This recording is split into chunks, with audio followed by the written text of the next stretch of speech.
Жители Якутска в шоке от цен на жилье. Одна девушка простыми вопросами разрушила сказки чиновников. Немножко в шоке от того, какие сейчас цены на квартиры, какие условия предлагают арендодатели, да? Я в шоке с того, что у нас очень огромные цены на недвижимость. Как для приобретения недвижимости, так и для аренды. Адекватных вариантов очень мало, и я в шоке от нашего рынка, какие у нас цены, потому что в других городах я такого не видела, только если центральные города, да, там окей, ладно. Но у нас как бы и так зарплата невысокая. У нас средняя зарплата на самом деле 40-50 тысяч рублей.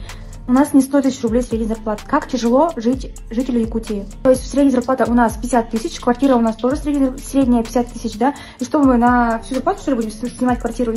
Или ипотеку? Как нам брать ипотеку, если у нас ДВИ, да?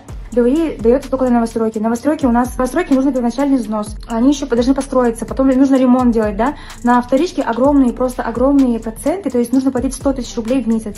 Не у всех есть такие возможности. В общем, у нас очень сложная проблема с недвижимостью.